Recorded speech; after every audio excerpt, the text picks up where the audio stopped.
Alrighty, guys. Here we go. Final game of the season. Super Bowl. I want to say 58, right? Sounds about right. Super Bowl 58. I'm reading the Roman numerals on my tabs, so Mhm. I'm totally guessing here. Um, got a rematch of a previous Super Bowl that Mhm. happened about 5 years back, exactly 5 years. The 49ers versus the Chiefs. Kind of crazy how these franchises have been knocking at the door like ever since then. The Chiefs have won a Mhm. Super Bowl. The 49ers last year were one game away, where Brock Purdy had actually hurt his elbow, and Mhm. that like totally ruined their season. Um, but now we get to see a fully healthy Brock Purdy, fully healthy Patrick Mahomes duke it out. Really excited to talk about this, Corstian. What are you looking for the most in this matchup?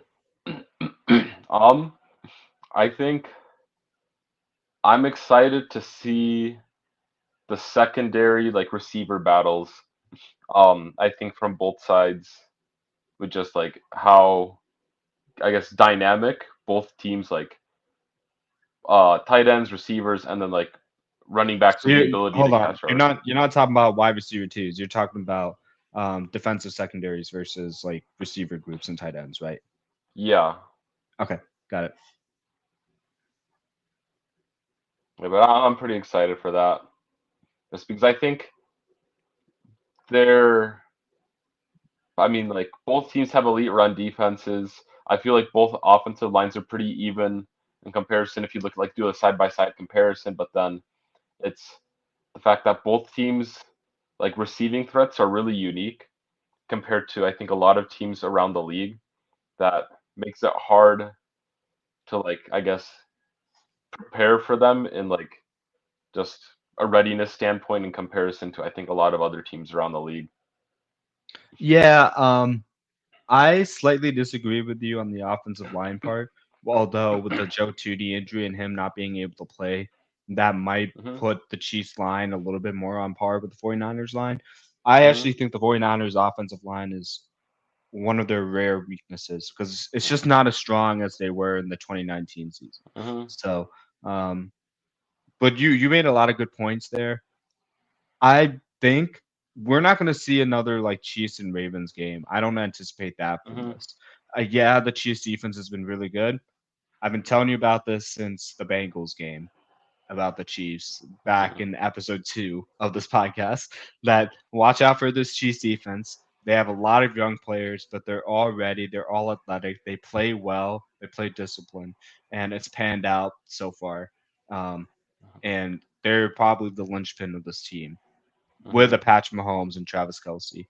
So I think it comes down to this. If the 49ers prioritize shutting down Travis Kelsey and forcing Patrick Mahomes to go Mhm. elsewhere, they have a strong shot to win.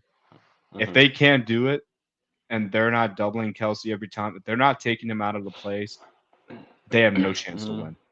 Um, Yeah. I think it was the same case like last year when Kelsey's been going off, and then like one thing is when I looked at the Chiefs and Eagles matchup, I was like, if they're not shutting down Kelsey, they're not going to win. And the Eagles' offense is like equally explosive as the Chiefs. So I kind of look at this the same way because I think without Kelsey, it's going to be Mhm. very very difficult to count on your weapons to win 70% of the time. Now, is it possible that Marcos Valdez Scantling has a 50-yard touchdown catch at a random part of the game? Yeah. But what I'm saying is if you force the ball to Marquez Valdez Scantling for like 8 targets, can you really count on him to deliver on like four of them per se? Mhm. Like that's the thing. And if I'm the 49ers, I live with that matchup. So Mhm. take away Kelsey, I will live with Rasheed Rice like going off and catching the ball Mhm. so many times because I think the 49ers are good yard after catch tacklers. Mhm. The one weakness I'm worried about with the Niners is their run defense. So Mhm. that's just like a slight overview, like how I'm looking at this game. But Yeah. I mean, I feel like what makes the secondary battle so intriguing is the fact that the Niners are dealing with a little bit of injuries, I think, in their secondary, and the remaining guys, they have a couple of good guys, but they have also a lot of holes, I think, there. And so while I like the Chiefs have less guys to target in that like receiving room area, it's kind of becomes more of an even matchup with just kind of the weaknesses that the 49ers secondary are facing right now. Um, whereas it's kind of interesting on the other side where the 49ers receiving team is, or like receiver kind of group is amongst one of the best position, like skill position groups in the NFL. But then you look at the Kansas City Chiefs secondary, and that's also amongst one of the best secondary groups in the NFL. So it's kind of an interesting. One team has like a weaker or has like less depth on their offense, and it just happens the other team's secondary is kind of weaker there in terms of depth, and then the other team where they have the strong offensive depth, that the Chiefs defense has that really good secondary depth to kind of make up for it. Yeah, no, you make a great point there. I think the Chiefs have a really good cornerback tandem in Trent McDuffie and L'Jarius Sneed. Hmm. And overall, that unit does a really good job of sticking to receivers and coverage and understanding concepts. Now, I Hmm. think with the Niners, it's going to be different because the types of receivers they have can function in like any Hmm. coverage that the Chiefs try to run. I would not try to go press man against Debo Samuel and like George Kittle Hmm. because that's a very difficult ask. And then plus, you're going to have to be asked to tackle these guys in space where they Hmm. thrive on off of it. So um, I think it'll be different just from that perspective. Hmm. I wanted to talk about that the coaching stats a little bit because the reason why I would pick the over, which is at like 47.5 right now, is because both head coaches are offensive geniuses that don't stay stagnant in their play calling. Hmm. I think the only time I've seen Kyle Shanahan say stagnant was that infamous Atlanta New England game, which was like really out of sorts, really out of character for him. So, um, like, but I think the 49ers faced the most pressure because Shanahan faced the most pressure. Hmm. And this is his third Super Bowl now where he's looking to just get his first one. And he's going to be asked to adjust and adjust and adjust exactly how he did in Green Bay, exactly how he did in Detroit. Because if this Niners team gets off to a slow start and suddenly you're playing from behind, I don't know if the Chiefs are the team you would want to be playing from behind consistently Hmm. against in the second half because of that sticky press coverage. So I'm looking at the coaching matchups and seeing, and more specifically in Shanahan, how does he tackle this Chiefs defense because it's one of the Hmm. best in the league. Yeah.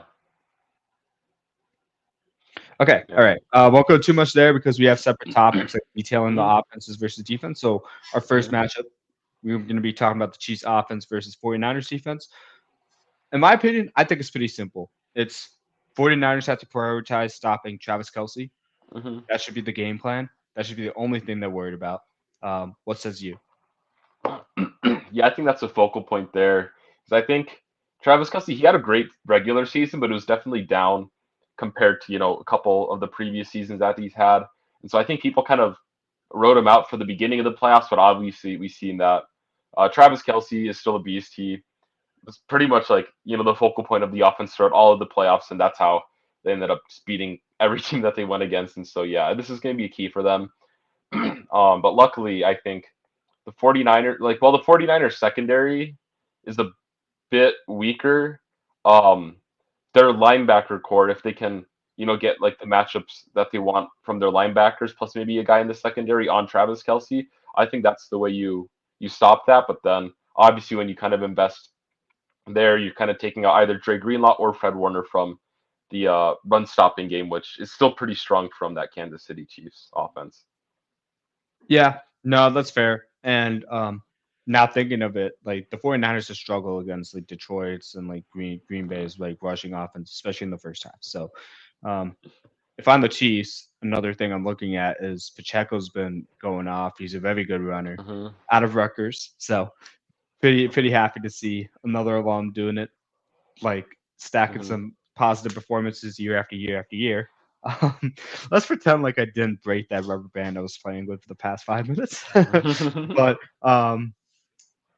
speaking of the Chiefs rushing offense, That's the thing I would lean on.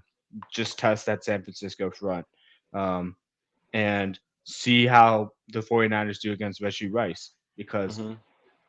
I think the Chiefs got to be knowing that Travis Kelsey is the one guy they can rely on for sure in this in a such a huge situation like this. So um, it's going to be a lot of volume going to Pacheco and Rasheed Rice. That's what I Hmm. anticipate. Um, and then it's do they have a third guy for one game that can take the top off?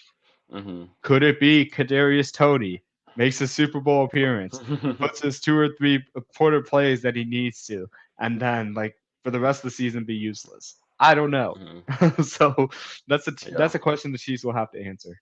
Hmm. Yeah. On the Chiefs side, um, I do like having Justin Watson like as kind of just like a kind of role player within that receiving room. Where I mean he isn't like out of this world by any means, but obviously when there's been when they've like drawn up plays to call his number, he's been pretty consistent. Obviously, he hasn't had too many touches during this playoff stretch for the Chiefs so far, but I remember throughout the season there'd be a couple of games where he'd have a pretty big game, and so I think that he is another one of those guys that it might be easy to write off, especially just the way his game script's been throughout the playoffs. But if this is the game, that they kind of surprisingly put him back into things, I wouldn't be surprised if he has another big game amongst this Kansas City team where we might be expecting, Rashee Rice to be, the key receiver with Kadarius Toney making a couple of few big plays and like a 50-yard bomb to either MVS or Hardman, but like Justin Watson could just be like a consistent kind of middle in between the numbers type guy that gashes this 49ers defense kind of unexpectedly. Yeah. And I have no idea how much involvement Sky Moore is getting, but like he's another guy that I think can succeed as like a Hmm. secondary or tertiary receiver. I never Hmm. really like bought into the idea that he could be the secondary weapon behind Kelsey in that offense ever. But Hmm. um could I see him go up? Yeah. It's really like you're literally playing the lottery with these guys Hmm. outside of Rice, Kelsey, and Pacheco. So Yeah, I do. Yeah, go it's ahead. yeah, no, I was just gonna say you're just hoping one of them like Hmm. has like a Super Bowl night to remember. Yeah, I do think that Sky Moore is might be on IR right now, so I don't know if they're planning on activating him for the game or not. But yeah, or at least right now, from what I'm looking at, he apparently is on the IR. Oh, yeah, that's a tough situation for him. Yeah, so losing Tooney is going to be a big blow, but like Sky Moore is like an additional weapon you can rely on. Hmm. Um, yeah, I was just about to say Justin Ross, but he might be in a similar situation. So Hmm. um, for the Chiefs, it's literally just find that one extra weapon. I know we've been saying it, and Rice is panned through, but against a 49ers defense like this, you need more. You just Hmm. simply need more. And I think the 49ers defense actually matches up well because they have two bookend defensive ends that can rush the passer. Hmm. Baltimore was kind of a different case because they're structured differently and they Hmm. did a really good job on that Chiefs offense. It's just their offense, the Baltimore offense couldn't do anything. Hmm. Um, but I don't think that's going to happen to San Francisco. So when I look at like obviously the linebackers Greenlaw and Warner, I'm like confident they're going to still play really well. Um, Hmm. but like this is where the addition of Chase Young makes such a huge difference, um, especially like going up against like two new tackles for the Chiefs coming this year, Hmm. and the history of Jawan Taylor. Like I think we more people need to be talking about what's that matchup of Jawan Taylor versus Nick Bosa going to be like Hmm. because if I'm looking at that, I'm like Nick Bosa's eating his lunch every day, and Hmm. granted, Nick Bosa eats everybody's lunch. Yeah. Like, I just think with the amount of penalties Jawan Taylor's had this year, um, Hmm. and what a high leverage moment this is going to be, like that's if Nick Bosa starts going off, watch out. Like Hmm. because that's going to start forcing the Chiefs offense's hand, and then it plays right into what the 49ers want to do defensively. Hmm. Yeah, and then additionally, you can even look at the opposite side of that line too, where Donovan Smith is, and I feel like as at least later in the season, he's become even more of a liability than Jawan Taylor has been. Even like Juwan Taylor, like outside of the penalties, he is on a technique level a pretty good right tackle to have. But I mean, I still think Bosa can eat, but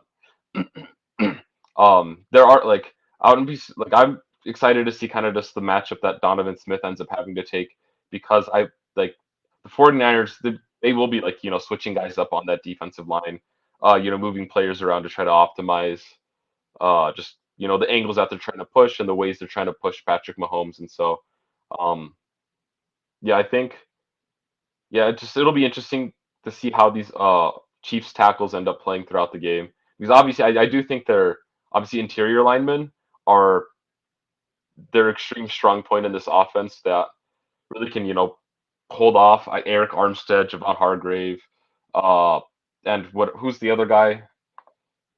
Javon Kinlaw? Kinlaw.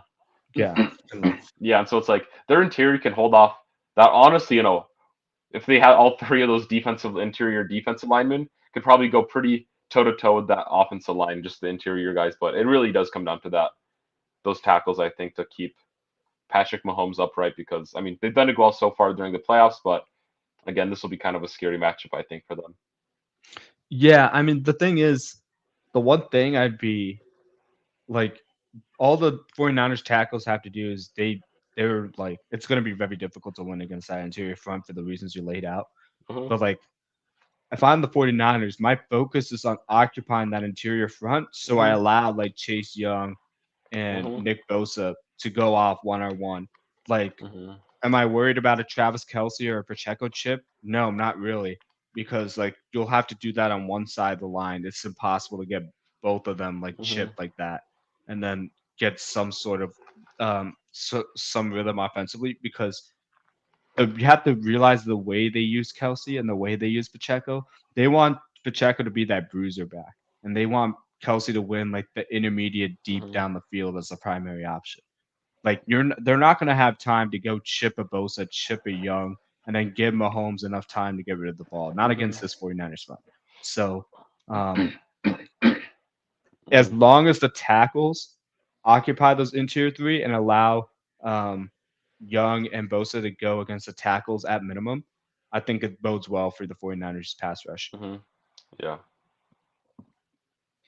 All in all, I'm not even with that said, I cannot see a world where the Chiefs do not score under 20 points.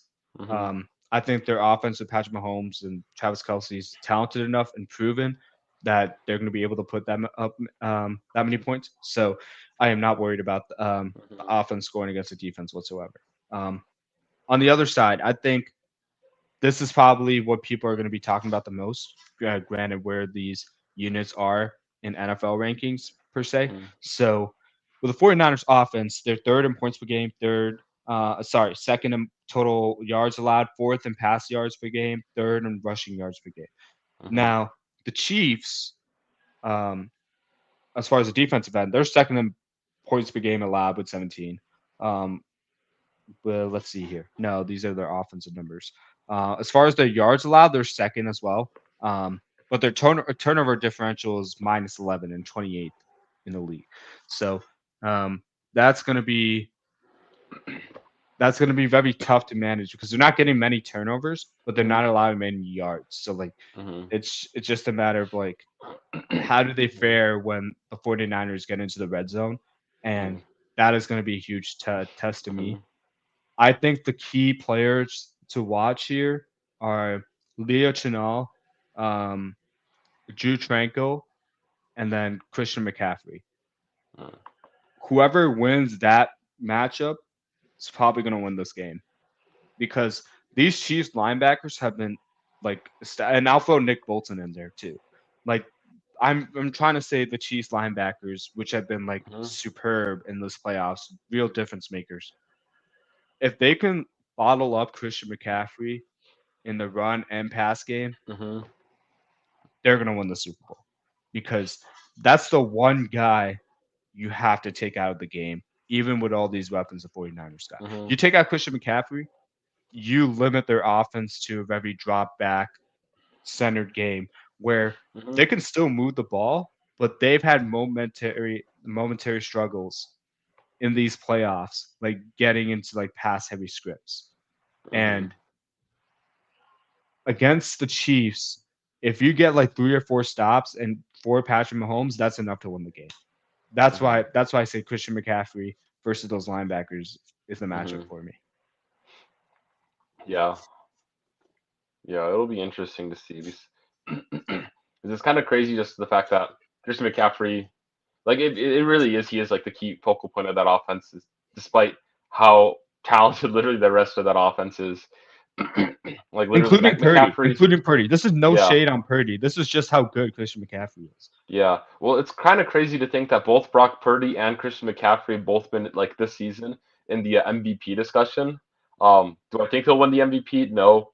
Maybe I'd like to see McCaffrey win, but like odds are, I mean, I don't think it'll be either. But the fact that they have two guys on this offense that are in that discussion, plus, in my opinion, I think George Kittle was the best tight end in the league this season. So I'm just gonna have that there and just like, but there's a lot of things to lock up. But yeah, I think that McCaffrey is really a big thing uh, to deal with, and then um, obviously 49ers having healthy Trent Williams is gonna be a huge just thing for the game because apparently when he's not in the game they always lose. So it's good to have him. They're just going to be Yeah, the focal point, and imagine then him in motion, like crack and hmm in motion on a crackback block on Chris Jones. That would be crazy. I'm hmm excited to see that matchup. That will yeah, be very. That's another thing hmm I'm looking at. There's a lot to look for in like this side of like the unit group by unit. hmm Um,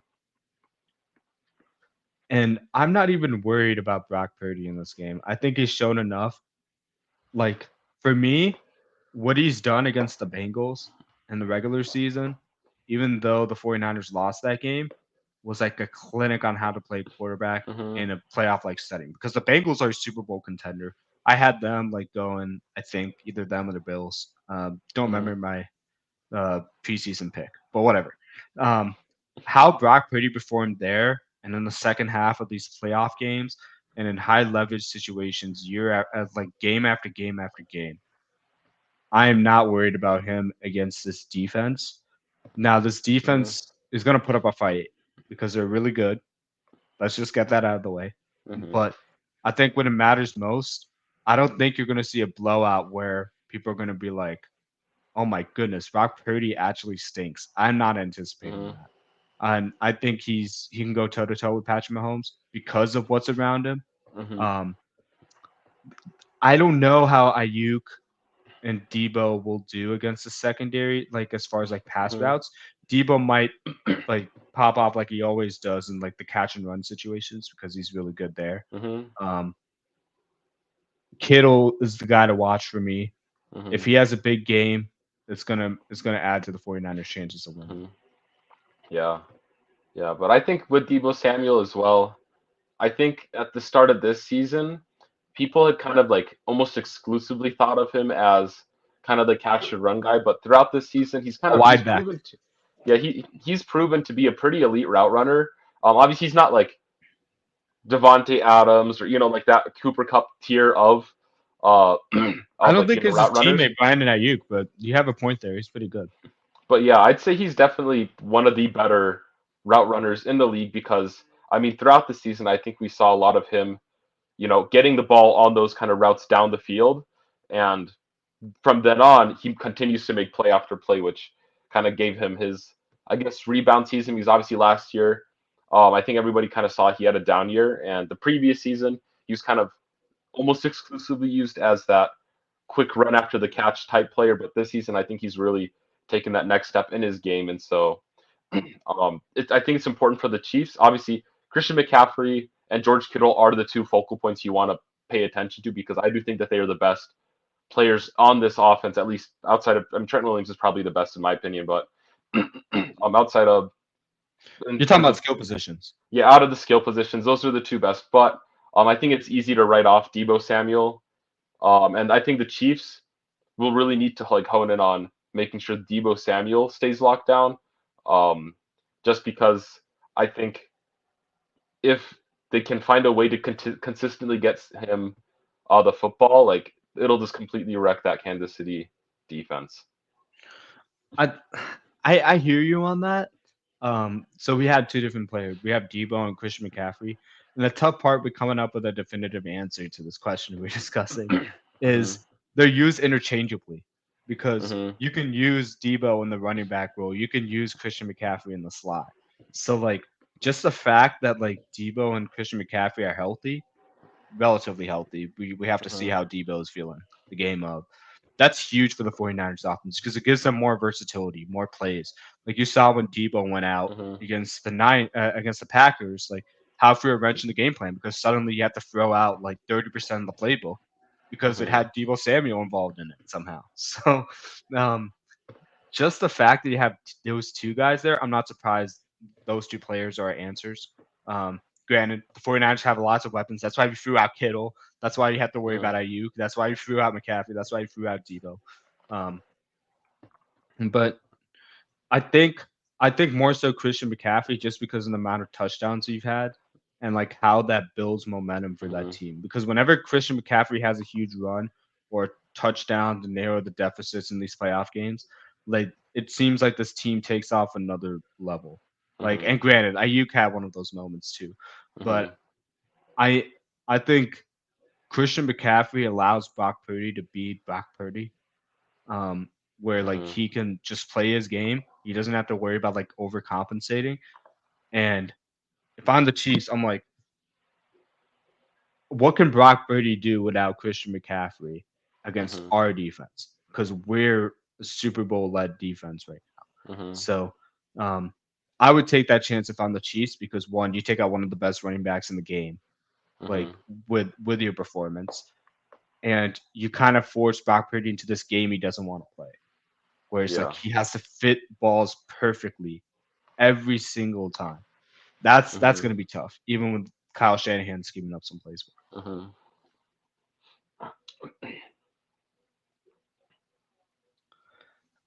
Um, yeah, I think the other thing to note is what Spags is going to call Steve Spagnuolo, the Mhm. Chiefs defensive coordinator.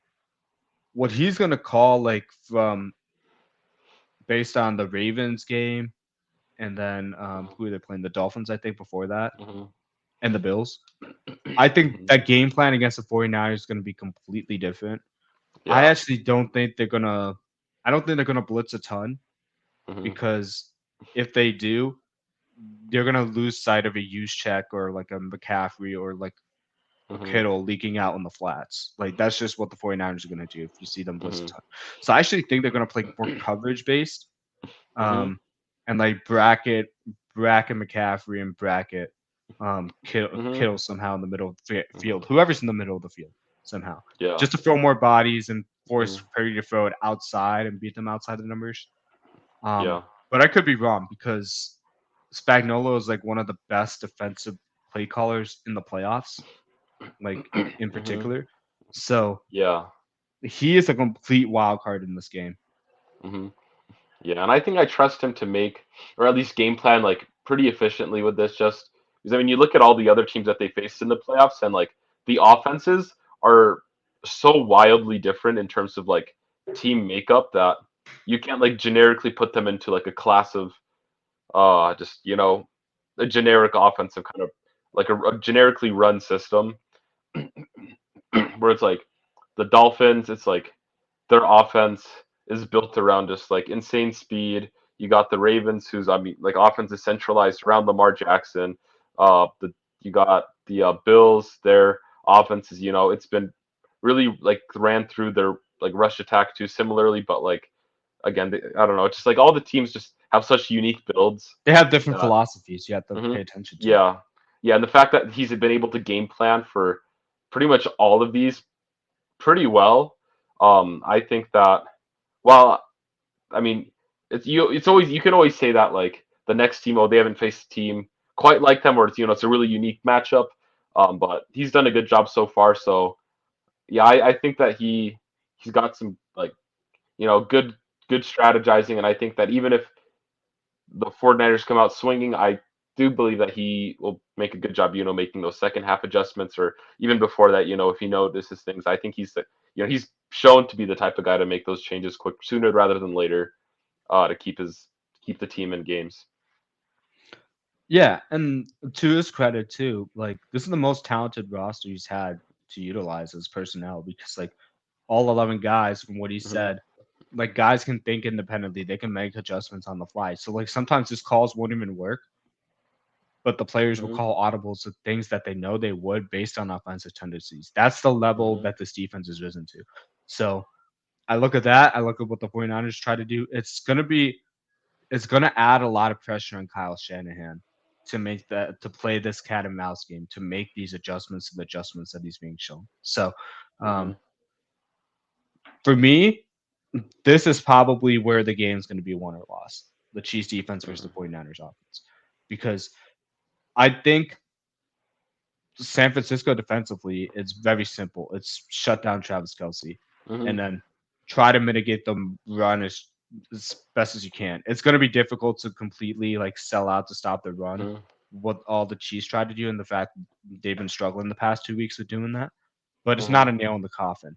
The nail in the coffin is if this offense can't generate any points against the defense, because Hmm. this offense is going to be the deciding factor on how they play the Chiefs overall and Hmm. if they have a chance to win, because they Yeah. have to match Patrick Mahomes. Because regardless of the defense Patrick Mahomes has faced, he's proven he could put on points. So, Hmm. um, with that said, um, we'll get into this. Who's your Super Bowl MVP?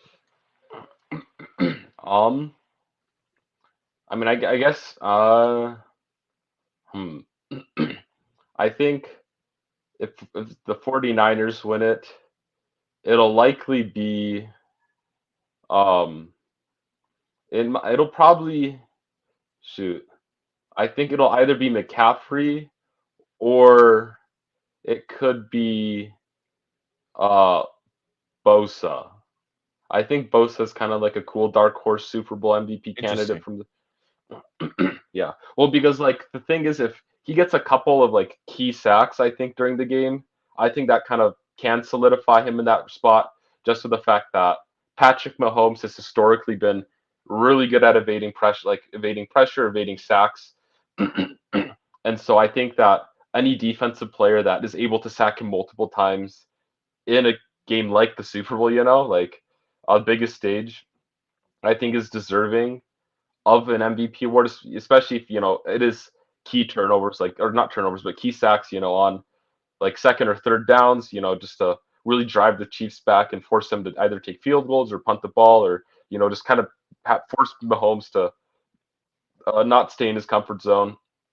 And then on the Chiefs side, um, I feel like most likely it would be Patrick Mahomes. I feel like it's kind of just the generic answer, but like he's all in all honesty, unless there's this unbelievable stat line from the Chiefs, at like as long as Patrick Mahomes has like a 200 some yard game with like two plus touchdowns and maybe one interception, he's getting the MVP. Like that's just kind of how it feels like with the Chiefs. Yeah, I agree with you. If I thought the Chiefs were going to win this game, Hmm. um, for me, I'm gonna say it's Christian McCaffrey. I Hmm. think he's the straw that stirs the drink in San Hmm. Francisco. Um, I would not be surprised if it's Purdy, um, Hmm. because Purdy is an elite quarterback. Hmm. I just think Christian McCaffrey is such a difference maker in this Hmm. offense ever since he's come in, that he just adds to the unfairness, for lack of a better word, Hmm. that the San Francisco offense is what it is. I Hmm. think it'll be enough. I think it will add more wrinkles for the Chiefs defense that they can possibly handle. And I I really think he's due for an award based on his Hmm. performance, because there's multiple ways he can win. Like the Hmm. Chiefs has struggled to. We didn't even talk about how the Chiefs has struggled to cover running backs in space, Hmm. catching the ball like in these playoffs. Like I think the 49ers are paying attention to that. Hmm. Like if if this award doesn't go to quarterbacks or running backs or skill position players, I think the one guy I can easily see win this game is I'm sorry, win the MVP award is Trent Williams, Hmm. because his performance against Chris Jones is going to dictate how many stops the Chiefs get. Mhm. because if you watch Chris Jones, like in the key moments, the reason why the Chiefs get stops or turnovers is often because of how many disruptive plays he has. He's Mhm. that big of a difference maker, and if Trent Williams can mitigate that as much as possible and throw out key blocks on like runs and passes that Purdy's relying and McCaffrey and relying on him to hold his own, like that's deserving of value to me. It's the most Mhm. value part of their offense. Um, Yeah. but I think it's going to go to McCaffrey. And Mhm. with that said, my prediction, I think the 49ers win 28-24 over the Chiefs. Mhm. Yeah. um. Yeah. I'm obviously who my winner prediction's gonna be. It's never gonna be the Chiefs. Um. But um. I predicting is so hard, especially just like looking at these two teams. Like, Oh, I am not betting on this, dude. I would oh yeah, probably yeah, lose so of much money course. if I tried to bet on this. It's like because of like the way these teams are built. Like, there's technically there's so many outcomes that could happen. Like, because like we all thought that the not the 49ers, the Chiefs and the Ravens game was going to be like a shootout type game just with two high powered offenses, but then we saw final score is the final score. But I think around your score range is probably right. Maybe they get into like the mid 30s at most. Um, at worst, a team maybe is like the high teens in terms of like they score like 18, 19 points or something. At like a low or I guess for the game, yeah. But that's I guess my score range. But I'd say yeah, probably around like I don't know. Your score range I think is pretty on par with how I'm thinking. But you would predict the 49ers to win, right? I do predict 49ers to win. Yep. Yeah, it's kind of it's kind of tough to put you on the spot and expect a proper score out there. So I think you laid out the scenarios fine, Hmm. but it's not going to be a 6-3 game. I also don't think both teams are going to score over 40 points. Can it Hmm. happen? Yeah. I just think it's really unrealistic Yeah. the way these defenses have been playing. Um, Yeah. I think the with funniest score would be 4-2. 4-2, just three safeties. Wow. You just brought up a memory of me when I was watching the Broncos versus the Seahawks. Hmm. Glorious Super Bowl there. First Hmm. snap of the game, safety, Yeah. and then after that it was all Seahawks. But that would be funny. That would be funny. The three safeties with all the talent Hmm. the 49ers have. Yeah. With Patrick Mahomes and Travis Kelsey over there, that would be hilarious. Yeah. I should just put like a dollar bet on that because yeah, it could happen. I'm just kidding. But Low key, I said I wasn't gonna bet on this, but I might. 28-24 hmm. because it's a very common score. The payout's probably gonna be huge for that, but Hmm. I should probably stop talking. I would Yeah. lose a ton of money there. But what a great season! What a great way to wrap up the season. Two great Hmm. teams. Well, a lot of exciting football leading up to this. A lot of Yeah. surprises. A lot of surprise teams that came up. Um, Corstian, it was a great NFL season. Recapping this week by week. Hmm.